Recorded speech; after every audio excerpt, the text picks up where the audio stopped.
আমার এখনো মনে আছে যেদিন আমাকে ঘুম থেকে ছেড়ে দেওয়া হয়, আজকে খোলামেলা বলছে এগুলো, আর এটাকে সুন্দর করে নাটক সাজানো হয়েছিল যে পারিবারিক কলহের কারণে আত্মগোপনে চলে গেছে। তো পারিবারিক কলহের কারণে আত্মগোপনে আমার সাথে আরও 4 জন কীভাবে গেল, আমার গাড়িও বা কীভাবে গেল, আর বাংলাদেশের গোয়েন্দা সংস্থার হেডকোয়ার্টারে আমার লাস্ট লোকেশন কীভাবে পাওয়া যায়, আজকে খোলামেলা বলছে এগুলো। আস্তে আস্তে সবই বলে দেবো ইনশাল্লাহ। যেদিন আমাকে ছাড়া হয়েছে ওই দিন আমাকে বলা হয়েছিল যে আমি যদি ঘুমিয়েও থাকি তবু আমাকে ঘুমের মধ্যেও মনিটর করার জন্য মানুষ থাকবে।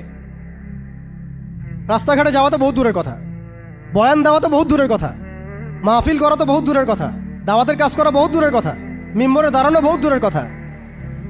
তুমি আমাদের চোখের মধ্যে থাকবা যখন তুমি ঘুমের মধ্যে থাকবা। তো এটা আমরা তখন শিখেছি যে মানুষের প্রাইভেট লাইফ বলতে আর কিছু বাকি রাখে নাই তারা। আপনি ফোন নিয়ে যা করতেছেন এভরিথিং তারা মনিটর করতে পারে, এভরিথিং।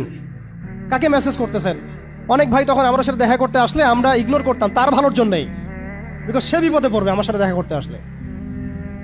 এবং আপনি যেটা বলবেন সে বলার জায়গাটা আপনাকে দেওয়া হয় নাই, রাখা হয় নাই, আপনি ট্রিগারের সামনে আছেন।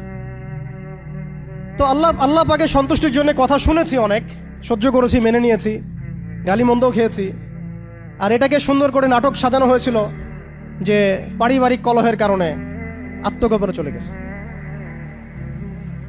তো পারিবারিক কলহের কারণে আত্মগোপনে আমার সাথে আরো 4 জন কীভাবে গেল, আমার গাড়িও বা কীভাবে গেল, আর বাংলাদেশের গোয়েন্দা সংস্থার হেডকোয়ার্টারে আমার লাস্ট লোকেশন কীভাবে পাওয়া যায়, ম্যাপ কীভাবে ট্রেস হয়, মিডিয়া দিয়ে মানুষকে খাওয়ানো। এই কথাটা বলতে কি এখানে আসছি যে শুধুমাত্র টেকনোলজিক্যাল নিয়ন্ত্রণ ওদের কাছে আছে এমন না, ইভেন মিডিয়া দিয়ে তারা দিনকে রাত বানাইছে, রাতকে দিন বানাইছে, এখনও বানাচ্ছে রাইট নাও। এখন আপনারা এই মিডিয়াদেরকে খুব মাথায় তুলতেছেন, এখন কয়দিন আগে তারা ফ্যাসিস্টের পক্ষে ছিল, আজকে মনে করছেন সে আপনার দলে চলে আসছে। তাদের কোনো ধর্ম থাকে না, মিডিয়ার কোনো ধর্ম থাকে না, যেদিকে ফ্লো সেদিকে তারা যাবে। এবং যদি দেখেন আমরা এই গুটি কয়েক মানুষ কালকে বাংলাদেশে শরিয়া কায়েম করে ফেলতে পারি ইনশাআল্লাহ তাআলা, তারা আমাদেরকে বলবে আমরা ফ্রিডম ফাইটার।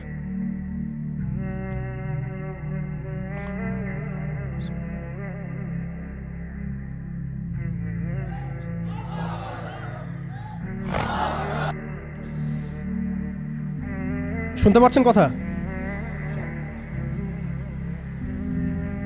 বিসমিল্লাহি আউয়ালুহু ওয়া আখিরাহু।